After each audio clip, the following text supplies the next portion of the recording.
Assalamualaikum warahmatullahi wabarakatuh. Perkenalkan, nama saya Fitria SST Eskom Mkom.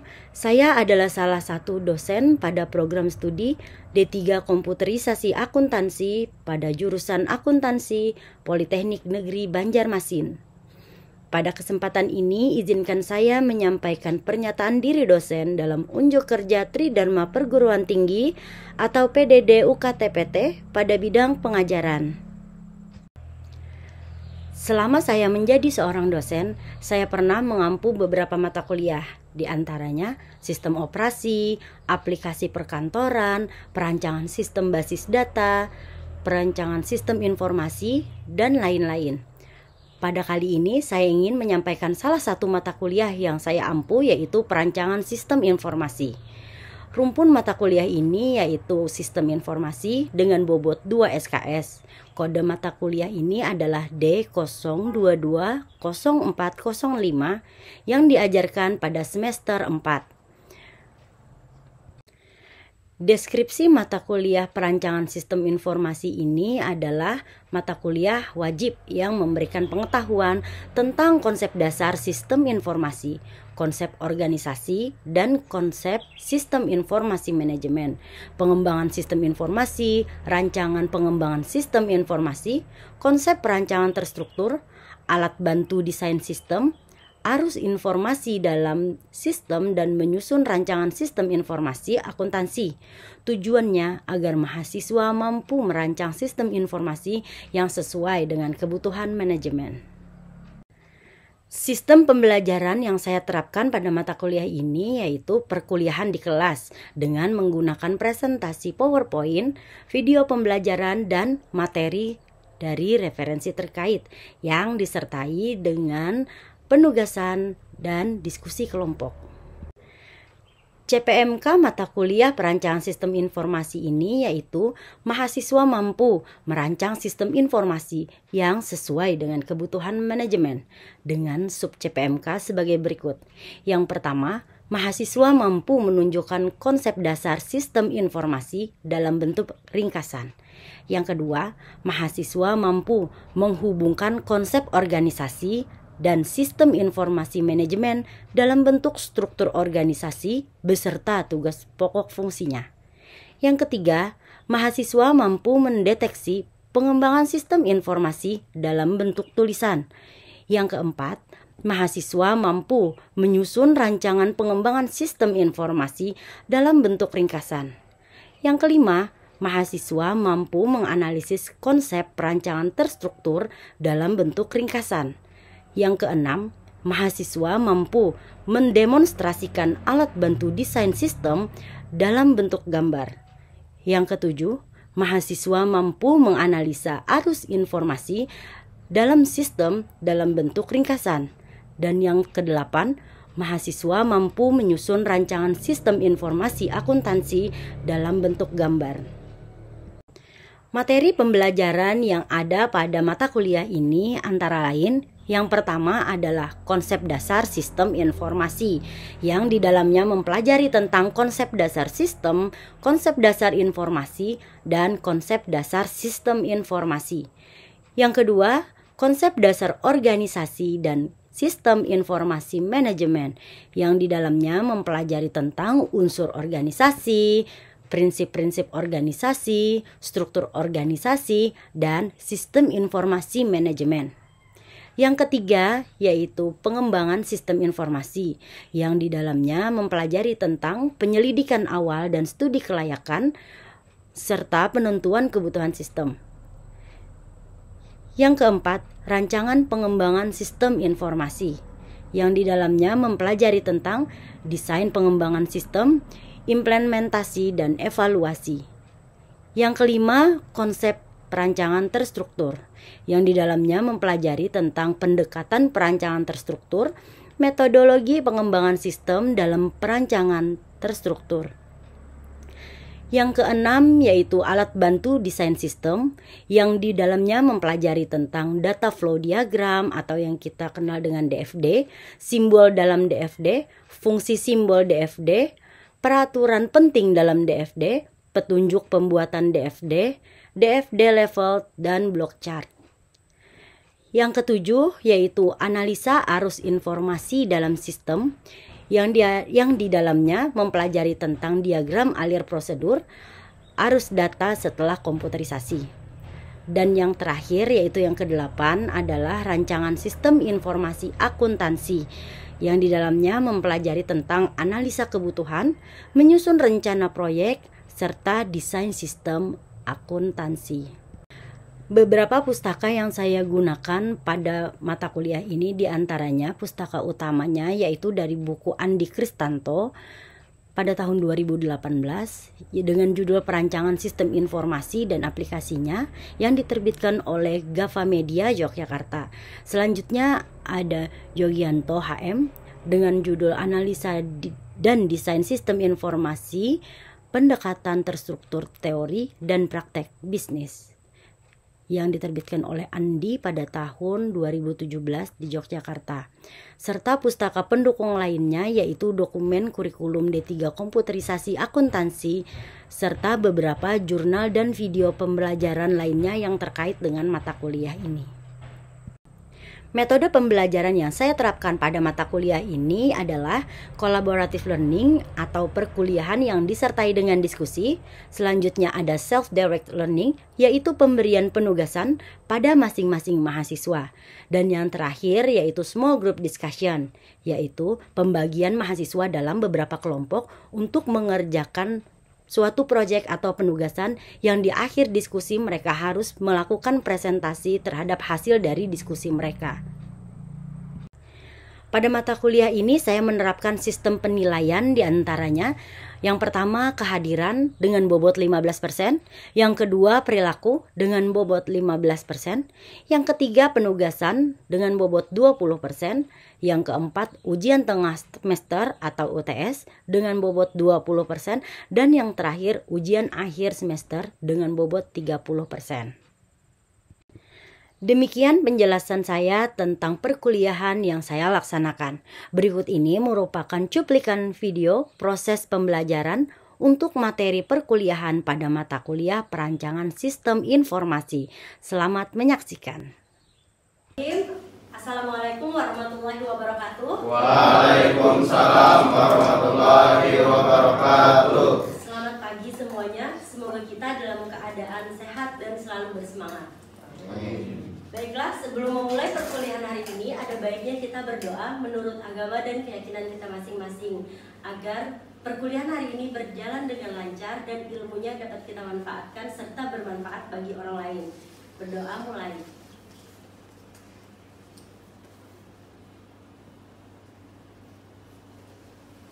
Berdoa selesai. Baiklah, hari ini merupakan pertemuan ke-7 pada Ya, silakan. Pengembangan sistem adalah penyusunan suatu sistem yang baru untuk menggantikan sistem yang lama secara keseluruhan atau memperbaiki sistem yang telah ada. Oke, baik. Artinya kalian atau beberapa orang dari kalian masih ingat ya apa itu pengertian dari pengembangan sistem informasi. Nah, hari ini kita akan memasuki materi yang tertera pada RPS kita, mata kuliah Perancangan Sistem Informasi. Pada hari ini kalian seharusnya mampu melakukan desain dan mengimplementasikan terkait tentang pengembangan sistem informasi. Analisis kebutuhan, ketiga perancangan, keempat implementasi, kelima pengujian, dan yang terakhir pemeliharaan atau evaluasi sistem yang berjalan pada perusahaan tersebut. Tim kemudian akan mencari peluang apa saja sih yang akan dapat dilakukan untuk memperbaiki atau mengatasi permasalahan-permasalahan yang ada pada sistem terdahulu di perusahaan tersebut. Selanjutnya ada tahap seleksi. Sudah sesuai atau belum dengan target yang diinginkan oleh perusahaan tersebut. Nah, yang nantinya akan diharapkan dapat meningkatkan atau memperbaiki sistem yang tengah berjalan pada perusahaan tersebut. Selanjutnya dalam tahap survei yaitu adanya perencanaan sistem yang akan dibangun. Nah, pada tahap ini merupakan langkah pengembangan rencana yang dilakukan secara formal untuk mulai mengerjakan dan mengimplementasikan konsep yang telah dibangun dalam pengembangan sistem informasi yang telah dipilih. business users, analisis jabatan, proses bisnis, aturan-aturan yang disepakati di dalamnya, masalah dan solusinya, kemudian alat bisnis dan rencana bisnis yang akan dilakukan oleh perusahaan. Tahapan selanjutnya yaitu terutama bagian programmer yang nantinya merancang dan menyusun pengkodean sistem tersebut dalam membuat sebuah aplikasi atau sistem. Dengan demikian, tim IT tidak lagi membuat atau mengambil keputusan atau bekerja dengan cara tidak teratur. Artinya, seorang programmer itu mengerjakan atau istilahnya menyelesaikan pengkodean sesuai dengan analisa-analisa yang telah dilakukan sebelumnya. Agar apa? Agar nanti kesalahan itu dapat diminimalisir. Bayangkan saja ketika programmer salah dalam membuat pengkodean, tidak dapat lagi diubah di tengah-tengah bagian. Karena apa? Karena pembuatan proses pemrograman itu berjalan berurutan. Tidak dapat dalam menaruh tanda titik atau koma atau tertinggal satu huruf saja, maka sistem tersebut tidak dapat dijalankan, tidak dapat jadi. Artinya apa? Artinya nanti aplikasi tersebut tidak akan berjalan seluruhnya. Tidak hanya sedikit, seluruh bagian akan terhambat karena adanya satu kesalahan kecil saja, seperti itu ya. Oke, selanjutnya tahap implementasi. Menggunakan sistem tersebut akan diajarkan dengan baik. Nah, pada saat berjalannya waktu, nanti bagian programmer atau bagian penganalisa itu memperoleh feedback dari perusahaan apakah sistem itu berjalan dengan baik atau tidak, berjalan dengan sempurna atau tidak, sesuai dengan kebutuhan atau keinginan mereka atau tidak, baik dari segi tampilan, penggunaan, kemudahan cara penggunaan, dan lain-lain. Nantinya pihak perusahaan akan memberitahukan kepada tim pengembang apakah sistem ini telah sesuai dan memenuhi kebutuhan mereka masing-masing, seperti itu. Nah, pada tahap pengembangan sistem informasi ini membutuhkan persiapan berbagai aspek pendukung seperti tahap implementasi sebelumnya. Selain aplikasi siap digunakan, gunakan sistem atau aplikasi tersebut dan melakukan uji coba. Sampai di sini ada pertanyaan? Oke, sampai di sini ada pertanyaan dulu. Bu, izin bertanya, Bu. Ya. Dapatkah salah satu tahapan pengembangan sistem dapat ditiadakan? Oke, yang lain ada pertanyaan? Izin bertanya, Bu. Ya. Apakah tahapan pengembangan sistem boleh dilakukan secara acak atau tidak beraturan? Baiklah, Ibu akan mencoba menjawab pertanyaan. Sepertinya dua pertanyaan ini bisa Ibu jawab sekaligus ya.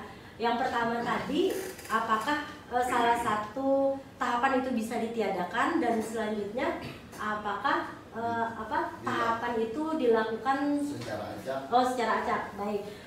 Untuk tahapan ini tidak bisa dilakukan secara acak. Kenapa? Karena dari proses survei, analisa, dan seterusnya itu harus dilakukan berurutan agar kebutuhan dari perusahaan itu dapat diketahui dengan baik. Setelah tim kita dapat mengetahui dengan baik kebutuhan perusahaan, baru kita bisa mengerjakan pengkodean dalam pembuatan sistem ini. Kalau dilakukan secara acak, maka ada tahapan nanti yang tertinggal. Nah, sekaligus menjawab pertanyaan yang pertama tadi, pada tahapan pengembangan sistem ini tidak bisa tertinggal satupun tahapannya. Kenapa? Karena hal tersebut akan menimbulkan kekacauan pada tahapan pengkodean atau pembuatan program oleh programmer. Karena apa? Karena programmer harus mengetahui terlebih dahulu apa sih kebutuhannya, sistem seperti apa yang dibutuhkan, terus masalah apa yang ingin dipecahkan, dan itu semua kita ketahui pada tahapan-tahapan sebelum programmer membuat suatu program. Seperti itu. Cukup jelas? Jelas, Bu. Oke, nah kita lanjutkan. Pada tahap terakhir error yang kita biasa lihat, sistem itu bisa loading atau sistem bisa error, dan itu di bagian pemeliharaan untuk memperbaikinya. Di sini juga dilakukan penyempurnaan sistem dan antisipasi terhadap beberapa resiko dari faktor luar sistem. Artinya apa? Pada proses maintenance ini setelah dilakukan implementasi dan pengujian tadi, apabila dari perusahaan menemukan terjadinya kendala atau adanya kekurangan yang ingin diperbaiki oleh perusahaan, dirasa belum cukup memuaskan. Nah, pada tahap pemeliharaan ini tim programmer atau perbaikan secara bersama-sama seperti itu, sehingga akhirnya nanti sistem itu dapat berjalan dengan baik dan sempurna sesuai dengan kebutuhan perusahaan. Oke, sampai di sini dapat dipahami? Oke, baiklah. Oke, setelah tadi kita membahas tentang tahapan pengembangan sistem, Ibu ingin menunjukkan sebuah perancangan sistem informasi. Nah, ini merupakan contoh perancangan sebuah sistem informasi terhadap satu UMKM. Latar belakangnya yaitu di sini mengambil UMKM Jati Pharma, apotik Jati Pharma. Saat ini menggunakan sistem konvensional dalam pencatatan manual terkait dengan data obat. Nah, sistem yang masih manual ini menyebabkan kurang efisien dan kurang efektif dalam mengoperasikan usaha apotek tersebut. Perhitungan transaksi penjualan dilakukan secara manual menggunakan kalkulator yang memakan waktu dan rawan dengan kesalahan. Proses pencatatan data dalam pembukuan dan penyusunan laporan juga membutuhkan waktu dan tenaga yang tidak sedikit. Selain itu, data apotik lainnya menjadi tidak praktis dengan metode konvensional yang ditetapkan atau diterapkan. Untuk mengatasi masalah ini, apotik memerlukan sistem informasi berbasis komputer untuk memudahkan manajemen data, termasuk pendataan persediaan obat-obatan, pencatatan transaksi harian, serta pembuatan laporan. Untuk menerapkan aplikasi semacam itu, kita akan sangat meningkatkan kebutuhan manajemen apotik secara keseluruhan. Nah, jadi kita kan tadi telah membahas survei dan analisa kebutuhan. Nah, oleh sebab itu dapat dilihat pada latar belakang ini, apotik itu ternyata memiliki masalah. Masalahnya yaitu perhitungan transaksi penjualan dilakukan secara manual, serta perhitungan persediaan dan lain-lain. Oleh sebab itu kita ingin membantu mereka dalam membuat sebuah sistem informasi agar pekerjaan mereka menjadi lebih efektif dan efisien. Nah, deskripsi sistem yang akan dibuat yaitu sistem informasi penjualan apotik adalah suatu kumpulan informasi yang mendukung suatu proses pemenuhan kebutuhan informasi yang bertanggung jawab untuk menyediakan informasi penjualan obat dalam satu kesatuan proses yang bertujuan untuk meningkatkan pelayanan apotik Jati Pharma. Jadi tujuan kita untuk membuat sistem ini adalah untuk meningkatkan pelayanan bagi apotik seperti itu. Nah, di sini Ibu mencontohkan untuk pengguna atau user yang akan kita buat pada sistem ini, yaitu ada dua, yaitu bagian kasir dan bagian admin. Nah, bagian kasir ini nantinya bertanggung jawab untuk melakukan setiap transaksi penjualan.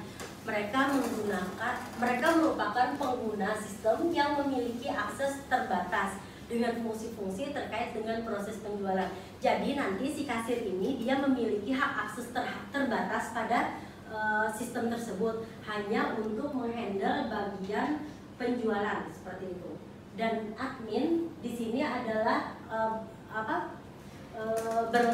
berlaku untuk menjadi super admin pada sistem tersebut yang memiliki akses dan kontrol penuh terhadap sistem atau aplikasi yang digunakan. User admin ini memiliki kemampuan untuk mengelola pengguna lainnya, mengatur hak akses, dan memastikan keamanan dan integritas sistem. Jadi admin ini berhak nanti mengganti kasir atau membuat kasir baru dan lain-lain. Artinya super admin berada di tangan admin. Nah, selanjutnya adalah fitur-fitur yang akan kita tawarkan dalam sistem pada apotek Jati Pharma ini. Yang pertama itu fitur login, di mana login ini berguna untuk pengguna mendapatkan akses ke dalam sistem tersebut yang digunakan untuk memasukkan username dan password. Jadi sistem tersebut nanti pada tampilan utamanya ada menu loginnya seperti itu. Nah, apabila user tidak memiliki username dan password, maka mereka tidak akan bisa menggunakan sistem ini. Jadi mereka harus memiliki hak akses terlebih dahulu untuk menggunakannya. Selanjutnya ada halaman dashboard atau halaman awal, tampilan yang menyajikan informasi secara ringkas yang ada pada aplikasi tersebut. Jadi setelah user itu masuk ke dalam sistem, maka akan menampilkan halaman dashboard. Kemudian ada input data obat atau barang. Nah, dalam inputan data obat atau barang ini, proses memasukkan informasi tentang obat atau barang tersebut ke dalam sistem yang akan digunakan untuk mengelola persediaan. Jadi nanti untuk menambahkan obat atau mengecek persediaan obat atau membuat grup-grup tertentu dalam barang-barang obat-obatan dalam apotek tersebut, semua itu dimasukkan atau diinput di dalam menu input data barang atau obat. Kemudian selanjutnya ada input transaksi penjualan. Nah, dalam proses ini melibatkan detail transaksi seperti tanggal, daftar barang yang dibeli, jumlah, harga, diskon jika ada, kemudian metode pembayaran yang digunakan, dan informasi lainnya yang relevan terkait dengan input transaksi penjualan. Sampai di sini ada yang ditanyakan dulu? Tidak ada. Oke, kalau tidak ada dilanjutkan. Nah, berikut ini merupakan produk atau diagram alir dari sistem yang akan kita buat. Di sini akan Ibu jelaskan sedikit. Sistem tersebut akan dimulai dari adanya pembeli yang ingin membeli obat di apotek Jati Farma. Kemudian pembeli melakukan permintaan barang atau menyebutkan barang yang mereka inginkan. Nah, selanjutnya pegawai di sini yang berperan adalah kasir tadi, melakukan pengecekan barang, apakah barang itu tersedia atau tidak. Pengecekan barang itu dilakukan oleh kasir dalam sistem tersebut. Nantinya sistem akan membaca apakah obat tersebut tersedia atau tidak. Sistem mengecek ketersediaan barang itu di dalam database barang yang sebelumnya telah diinputkan dalam menu input data barang tadi. Apabila barang itu tersedia, maka dapat dilakukan pemilihan barang. Ibu tunjuk ya. Nah, ini pegawai melakukan pengecekan barang di database barang. Nantinya apabila barang tersebut tersedia, maka dilakukan pemilihan barang terhadap barang yang diinginkan oleh pembeli tadi. Apabila barang tersedia dalam database barang, kemudian akan dilanjutkan proses penjualan, yaitu transaksi pembayaran.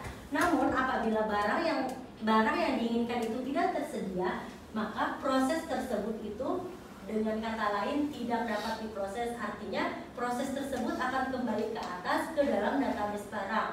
Kemudian apabila barang tersebut ternyata tidak ada, maka si bagian kasir atau admin nantinya akan menginput barang baru dengan melakukan pembelian ke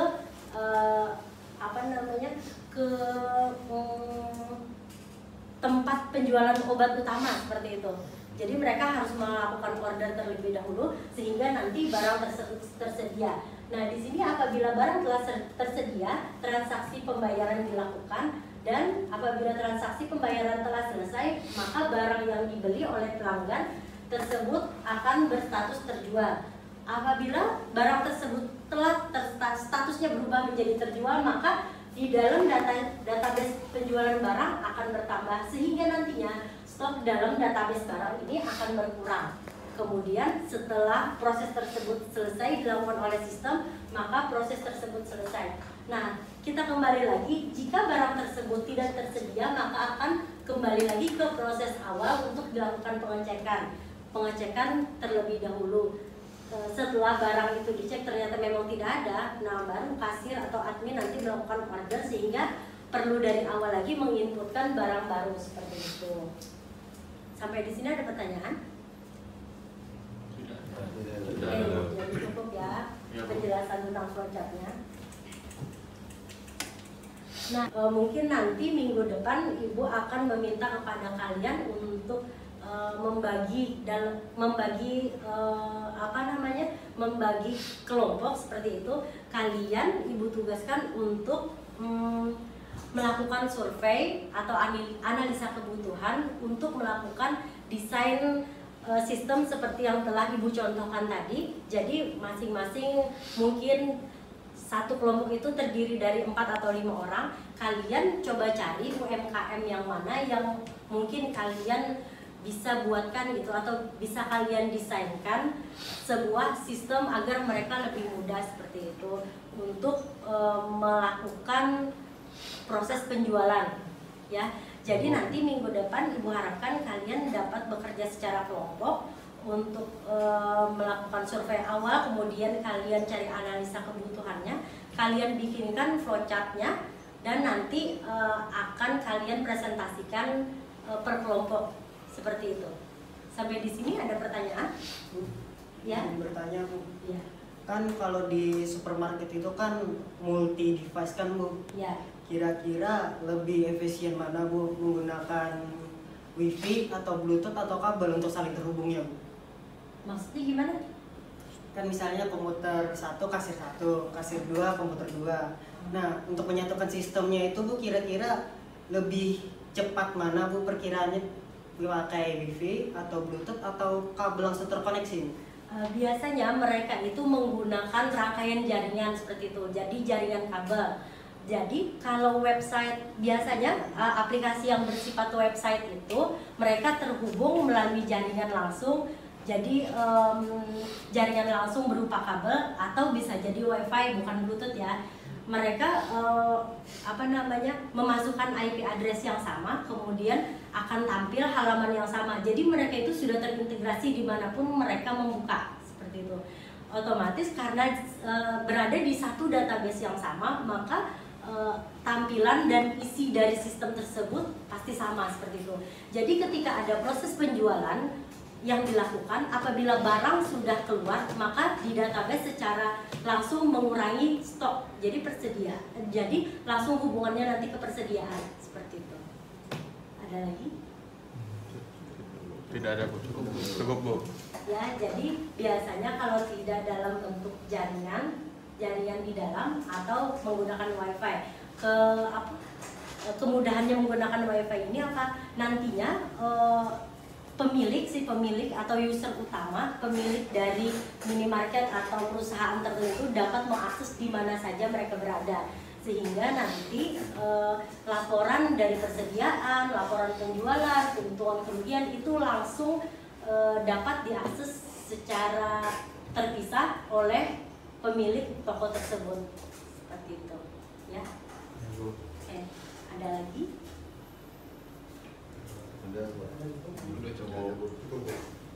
Oke, kalau cukup ibu akhiri pertemuan hari ini. Jangan lupa ya, minggu depan dikerjakan tugasnya, presentasi secara berkelompok. Untuk kelompoknya kalian bagi saja sesuai abjad absen atau kelompok yang telah ada. Terima kasih atas pertemuan hari ini. Salah hilaf mohon maaf. Semoga ilmunya dapat bermanfaat bagi kita dan orang-orang di sekeliling kita. Wassalamualaikum warahmatullahi wabarakatuh. Waalaikumsalam warahmatullahi wabarakatuh. Demikianlah video PDD UKT-PT dalam bidang pengajaran yang dapat saya sampaikan.